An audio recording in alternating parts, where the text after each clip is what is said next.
Hobby Lobby, no less.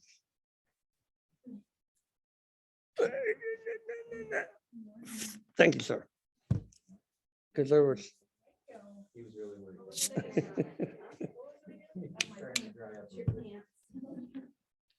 It's your pants. There's donuts over there for those so inclined. All right, Matthew, let's do this. 1621.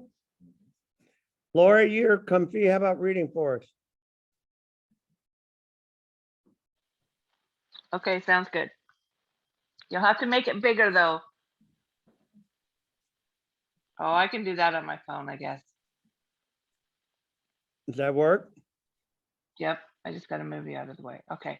From that time, Jesus began to show his disciples that he must go to Jerusalem and suffer many things from the elders and chief priests and scribes and be killed, and on the third day be raised. And Peter took him aside and began to rebuke him, saying, "Far be it from you, Lord, this shall never happen to you."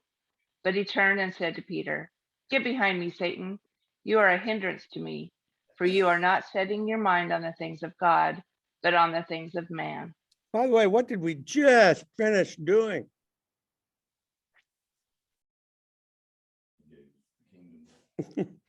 You are the Christ, the Son of the living God. Oh, wow.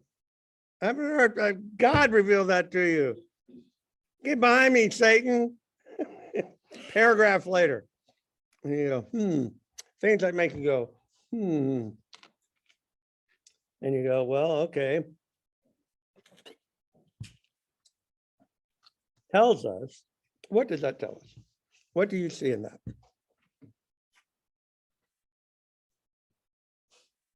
Anybody?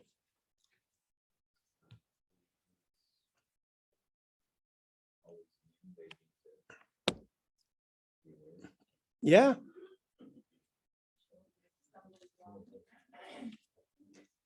Even if you're of God, doesn't mean you can't blow it.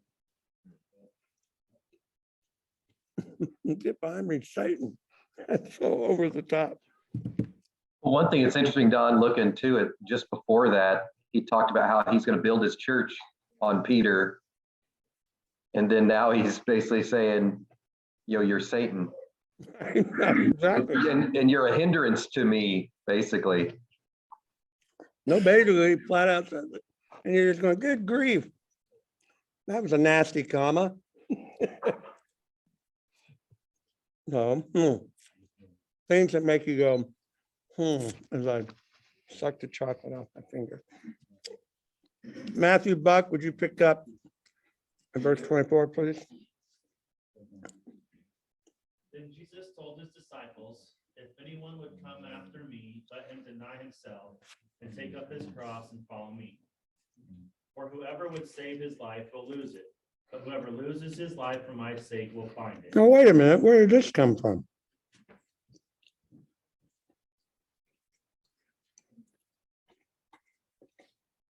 Take up his cross. Jesus didn't die on the cross yet. What's he referring to? Let him deny himself and take up his electric chair.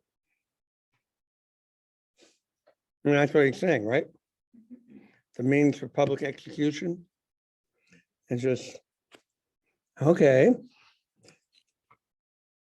I think you gained a little bit by saying electric chair. Decades off. But you get the idea because we've so spiritualized the cross. No.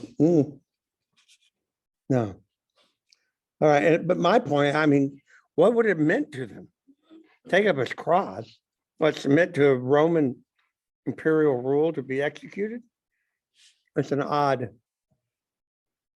thing. All right, verse 26 is, I think, where we left off. For what will it profit a man if he gains the whole world and forfeits his soul? Or what shall a man give in return for his soul? For the Son of Man is going to come with his angels in the glory of his Father. And then he will repay each person according to what he has done. We don't like that.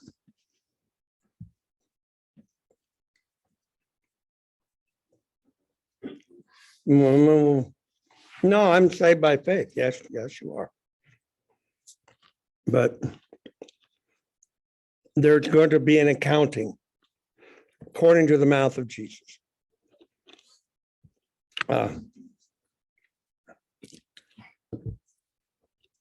Well, when I got born again, that negates all that.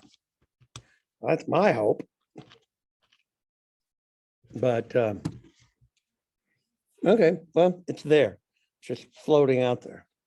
Don't think there won't be a judgment. There will. 28. Truly I say to you, there are some standing here who will not taste death until they see the Son of Man coming in his kingdom. Well, now that he said all this, so they're hearing that.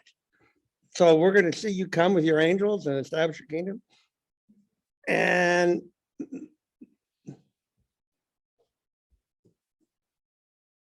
hi, your sister's down there not eating donuts. I just thought you ought to know that. With Desiree. Desiree offered her a donut. She went, literally what she did.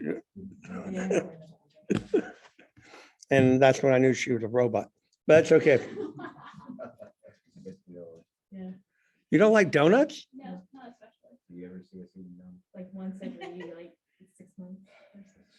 It's just not It's a thing for them. a thing.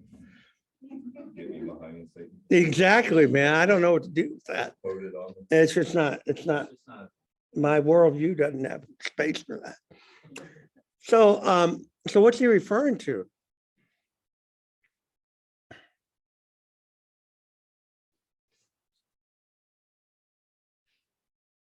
We're talking about his sins that they. No, I'm talking about they will not taste death until they see the Son of Man coming in his kingdom. Could he have been referring to referring to them after crucifixion? Could be. Interestingly, most take it to mean this. The transfiguration. So let's read about that and see. Oh, good grief. Jeff Hunt, you're here. Good morning. Is Stephanie with you? Yes, we're all getting around this morning, getting ready to drive that way. Well, good morning, Stephanie. She She's says not- hello. Okay. Jeff, would you pick up in 17:1, please? Sure. And after 6 days, Jesus took with him Peter and James and John, his brother, and led them up a high mountain by themselves. So apparently Peter and Jesus have made a. Okay. That'd be a pretty harsh word. I'm going to build my church on you. Get behind me, Satan. So if he's a little schizophrenic, I think we can understand why. 6 days. It's the heel. Okay, cool. Silent treatment. Now we're okay. First two, Jeff. And he was transfigured before them, and his face shone like the sun, and his clothes became white as light. And behold, there appeared to them Moses and Elijah talking with him. Now let's pause. Why these two? Well, how would they know that? Another good question. How does Peter know it's Moses and Elijah? Not like they've ever met. Name tag. Or Elijah is wearing the camel hair and stuff and dripping with honey. Now Moses, I don't know how they identified it. But why these two? Let's just assume he can recognize them. Remember when I told you the story about hearing the voice? I had no doubt who it was, even though it was my own voice. But I know who was speaking. And you just go, okay. So in something like that, the Spirit makes itself clear. Jesus was like, what's up, Moses and Elijah? How you Could have been, yeah, they were talking. He did probably say, Mo, yo, Mo. What up, Bill?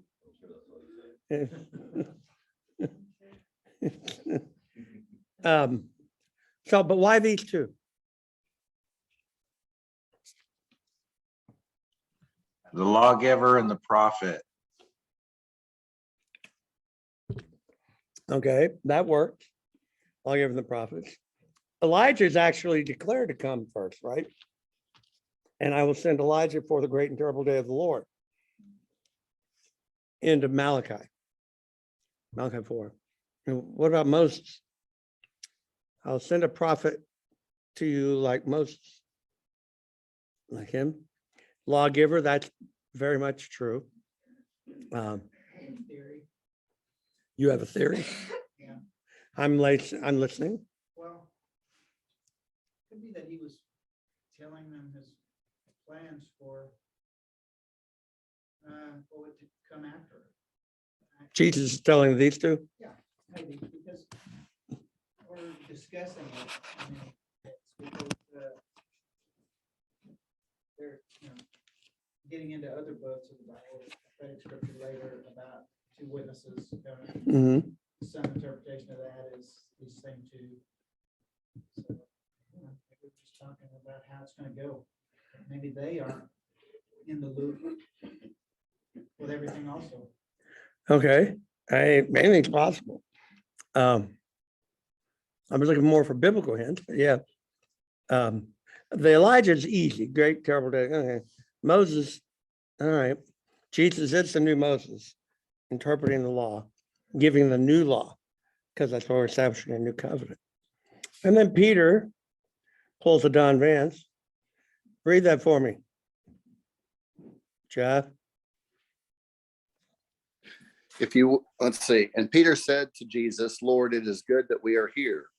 If you wish, I will make 3 tents here, one for you, one for Moses, and one for Elijah. He was still speaking when, behold, a bright cloud overshadowed them. And a voice from the cloud said, this is my beloved son, with whom I am well pleased. Listen to him. Where have we heard that before? It's baptism. Exactly. Huh. Okay. Listen to him, Peter. Okay. Verse 6, Jeff. When the disciples heard this, they fell on their faces and were terrified. So the voice from the cloud. Boom. That would be an experience. I would follow my face too, probably. Terrified. Where I start getting confused. Because Jesus is God. She is completely hidden behind you. Right? So I said, where did she go? There she is. Jesus is God, yes. Right. So did Jesus in his mind speak from the clouds to make a point to the disciples? You see what I'm saying? Yes. And you're back to 3 persons, Right. 1 being. And it's a mystery. Any attempt to straighten it out, and you're going to run into problems. So, yay, the kids and wherever they're supposed to be. All right. Jesus is in the his earthly body. The Father, he refers to them. Paul's going to tell us God was in Jesus, reconciling the world to himself. The 3 are 1, and yet there's 3 persons, 1 being. And I have no idea how that works. But no, that wasn't Jesus doing ventriloquism. That was the Father speaking. So it's like when Jesus is here, it's like he's separate from God. God speaks to him. Well, he speaks to us. But he's so surprised by what God does. Well, I don't know if that's a good question. I don't know if he's surprised. Right. But that's I don't try to solve it because that's where you move into problems. But him being incarnate changes things. Now, the plan was set from the beginning of the world, but he became incarnate in a particular space and time.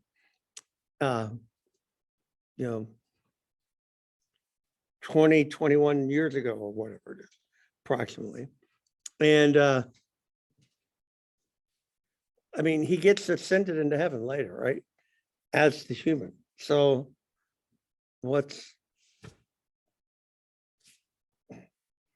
there is no solution to that we can understand. we don't have the space-time categories to comprehend those. So not much of an answer, but because there's not much one to give. But it is not Jesus throwing his voice. It's the Father talking. And they are adamant about the persons being separate. The Father and the Son and the Spirit are three different persons, all one God. But so, which is, you can see why the Muslims get a little, you guys are crazy. Well, okay, you got us on that one. But Jesus always prayed to God. He didn't pray to himself. Correct. So it always has bothered me a little bit. Listening to my No, upbringing, no, it's just, for it's, people to pray directly to Jesus instead of to God. And that may be based on my upbringing. that's a separate question. No. Is she here? Did she get a chance to defend herself?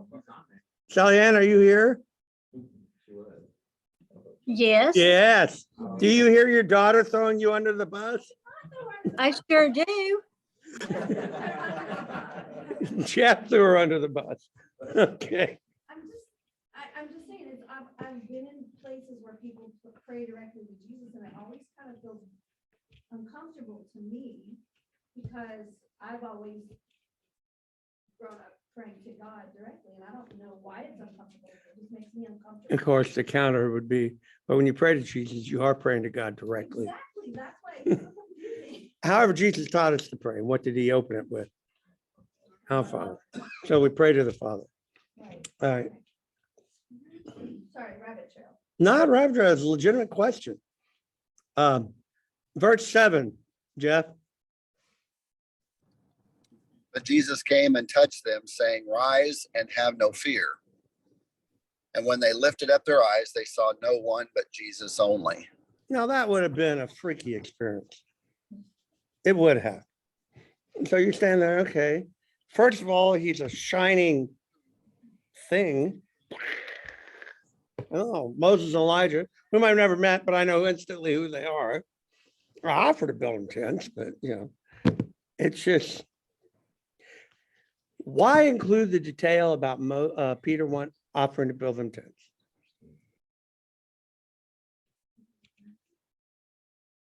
Okay, I don't know what that means, but Because Peter was intended to build the church. okay, that's not a bad answer, actually. Give a kid a little grunt, I don't know what I was trying to say. Give her a gold star. What else could be there?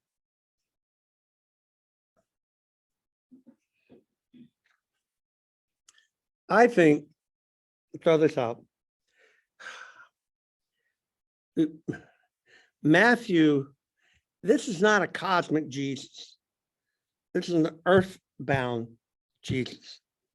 Okay, he's actually here. In Matthew's pointing out, this actually happened. I'm not making this up. So much so that Peter made a stupid suggestion. Let me include it just so you can know.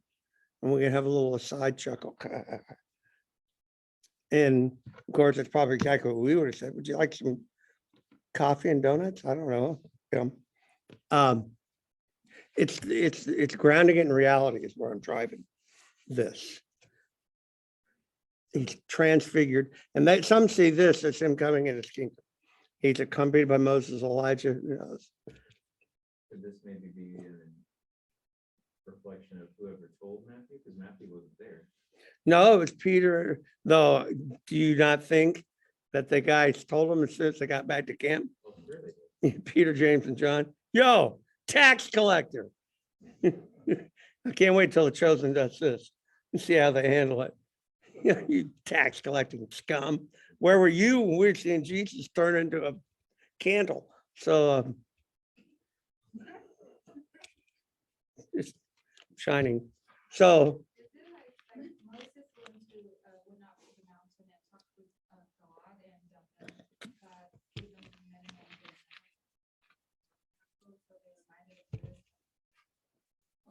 yeah, could be. One other thing, what else do Moses and Elijah have in common? What do we know about Elijah? What's this big thing? He doesn't die. He's taken up. Moses did die, but what about his body? They couldn't find it. Don't fit him. So, things that make you go, I don't know. Grasping at straws here. I wasn't there. So, all right. Thank you, Jeff Hunt. Jesus alone. So, verse 9, Julie. And as they were coming down the mountain, Jesus commanded them, tell no one the vision until the Son of Man is raised from the dead. I did. Raised from the dead. He mentioned it earlier that he started teaching about this. I'm going to go to Jerusalem. I'm going to die and I'll raise from the dead. And yet they're still stupefied by it when it happens. Because, well, what does he mean by that? Because the military leader's not going to do that. What are you going to get killed? It's not. All right. Till no one the vision till the Son of Man is raised from the dead. And the disciples asked him, then why do the scribes say that first Elijah must come? He answered, Elijah does come, and he will restore all things. But I tell you that Elijah has already come, and they did not recognize him, but did to him whatever they pleased. So also the Son of Man will certainly suffer at their hands. Well, they just saw Elijah. Okay, now he's got to come first. Jesus went back to he will. In fact, he already has. And what's Matthew's little interpretation there? Then the disciples understood that he was speaking to them of John the Baptist. Which, if you remember, John specifically denied. It's like they come and ask him, are you Elijah? He goes, nope. Okay, because he's not Elijah returned. He's coming in the opposite of it. And then we see Elijah. It gets confusing. This is really a spooky part of the gospel. Is that really, I mean, if he's saying they didn't recognize him, but they asked if he was Elijah, does that not imply recognition? Well, remember, they went through him. Are you the prophet? Oh, okay. So Are they you Moses? specifically jumped- Are you Elijah? So they went through a list. Are you the Messiah? No. Then who are you? And the voice crying in the wilderness. Okay. Picking up from here. So we go to a healing. Of course we do. Lori, can you read, or Rick? I don't care. I'll read. Lori already had her chance, so, and got her turn, so it's my turn now. And when they came to the crowd, a man came up to him and kneeling before him, said, Lord, have mercy on my son, for he has seizures and he suffers terribly. For often he falls into the fire and often into the water. And I brought him to your disciples, and they could not heal him. And Jesus answered, O faithless and twisted generation, how long am I to be with you? How long am I to bear with you? Bring him here to me. Now, question. Who's he yelling at? His disciples. That's my question. Is it the disciples because they couldn't heal him, or this dad? Or both? Faithless and twisted generation. How long am I to bear with you? Bring him here to me. Man, Jesus is kind of, yeah, I was about to say, he's feeling a little grumpy. I don't know how you twist that. Faithless and twisted generation. Bring him here. Okay. I have a reference on that one. Oh, there's the, yeah. Oh, you want to know what it I says? was curious if there's anything to that that might help. Philippians, I don't know. Was he mad because his disciples couldn't do it? Well, that's the question I asked you. They weren't- Is it because the disciples couldn't do it, or because I don't know. Verse 18, who's reading? Rick is. Yeah. And Jesus rebuked the demon, and it came out of him, and the boy was healed instantly. Then the disciples came to Jesus privately and said, why could we not cast it out? A reasonable question. Why couldn't we cast this one out? Implying that they've been able to do it before. 20. He said to them, because of your little faith. Well, just stop right there. Your fault. I still don't know if he, so what would prompt this reaction? She's getting ready to leave and it's gonna be all on them. Yeah, I mean, really, Dad, we're gonna leave all this in these guys' hands. Oh, good grief. He did just get transfigured. And you saw Moses, Elijah, and and you don't have faith to cast out the demons? Or, I mean, 4,000, 5,000, you guys are awful slow. You don't seem to get this. And it's easy for us to go, stupid disciples. But I don't know. We do it in our own lives, right? You have this miraculous deliverance, whatever it is you needed. But isn't it just like the children of Israel? Yeah, exactly. Whoa. No, we need a golden calf. This is the God that brought us out. Because we can't say Moses has been gone for a month up on that mountain. He's dead. Let's do this. And by the way, it's his brother that says, let's make a little golden calf. Human condition. It's been going on forever. And it's still going on. And it's what we struggle with in our lives. And what I want us to, among the many things that there are here, one of them is, they were just like we were. We are. We struggle with this. I know God's telling me to do this, but I don't know. Will he really take care of me? All right. Who's reading? Jeff? No. Rick, are you reading? Yeah. Read verse 20 for me again, please. Okay. He said to them, because of your little faith. For truly I say to you, if you have faith like a grain of mustard seed, you will say to this mountain, move from here to there, and it will move, and nothing will be impossible for you. Nothing will be impossible for you. Oh, okay.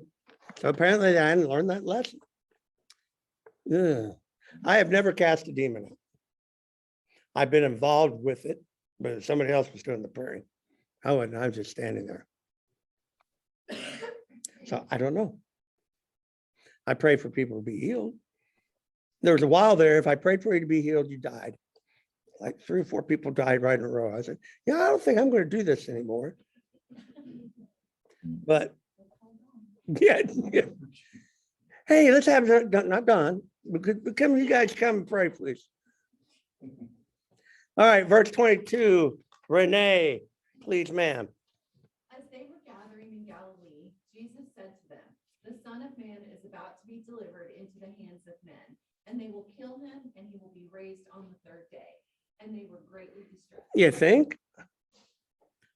They're going to kill me, but I'll be raised on the 3rd day. They don't hear that part.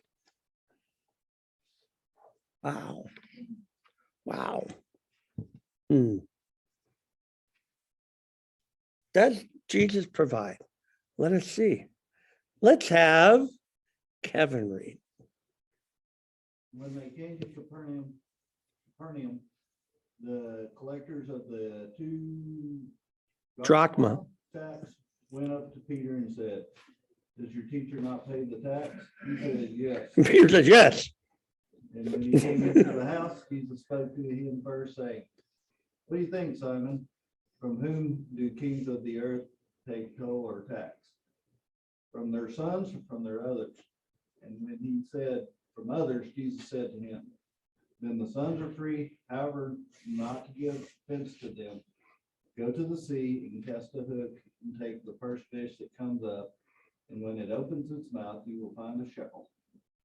Which I guess is money. More than 2 drachma, apparently. Take that and give it to them for me and for yourself. Okay.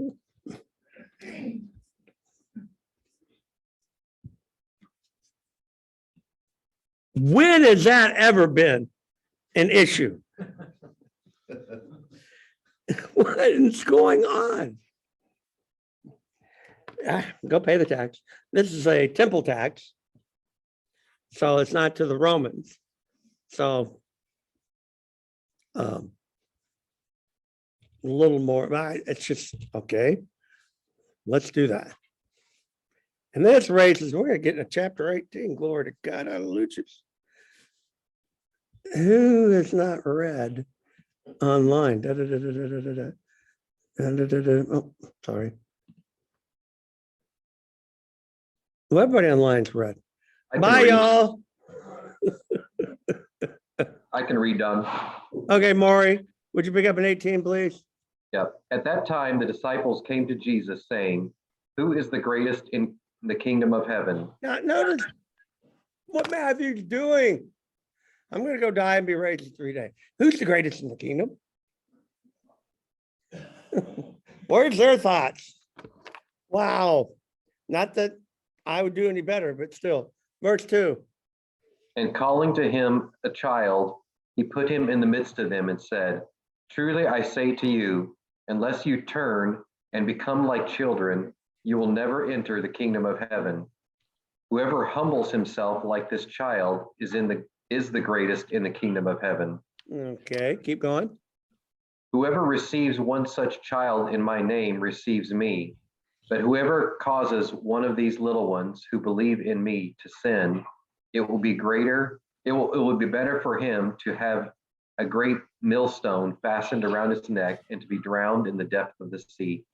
Don't want to do that. Let's pass the buck. Jeff Jankowski. Woe to the world for temptations to sin, for it is necessary that temptations come, but woe to the one by whom the temptation comes. That's loaded. We think he's talking about Jews, but talking about everybody. Do we tempt people? I just, that's Get behind me, Satan, I think. what? I think that's why he said, get behind me, Satan, because he was being tempted before No, I hear you. by his friends, and you don't want to be the stumbling block for your friend. Yeah. So like, if you know that someone that is your friend has a drinking problem, then, and it's a hard, difficult thing for them, and you shouldn't be drinking in front of them because you're basically providing them the temptation to. No, I agree with you. We live in an age where the sex worker is not judged. It's the one that takes advantage, the John, but the sex worker is right here. All right. Whoa, and just whatever it is. All right, verse 8. Who's reading? You are. And if your hand or your foot causes you to sin, cut it off and throw it away. It is better for you to enter life crippled or lame than with 2 hands or 2 feet to be thrown into the eternal fire. And if your eye causes you to sin, tear it out and throw it away. It is better for you to enter life with 1 eye than with 2 eyes to be thrown into the hell fire. Now, why is Matthew stressing this? We've had a lot of hell talk today. Why? Why is Matthew going here? I don't know. Jeffrey. Melody, do you mind reading? See that you do not despise one of these little ones, for I tell you that in heaven their angels always see the face of my Father who is in heaven. Interesting, they're angels. So we've heard of guardian angels and such. There's a reason why people talk about that. Okay. What do you think?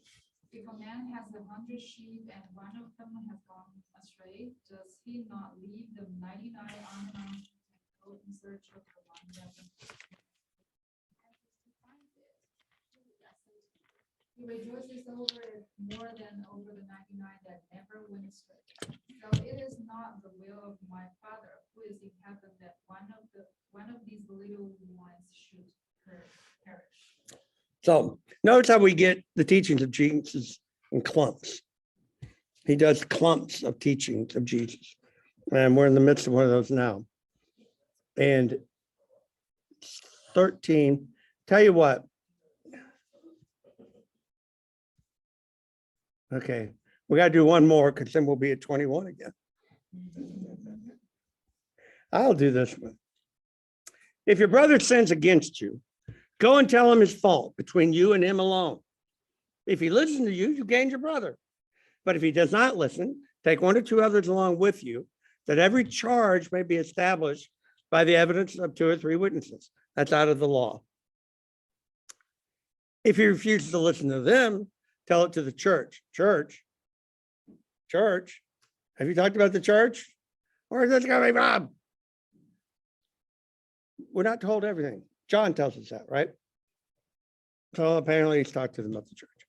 And if he refuses to listen even to the church, let him be to you as a Gentile or tax collector, says Matthew, the guy writing this. Truly I say to you, whatever you bind on earth shall be bound in heaven. Well, that's what he said to Peter.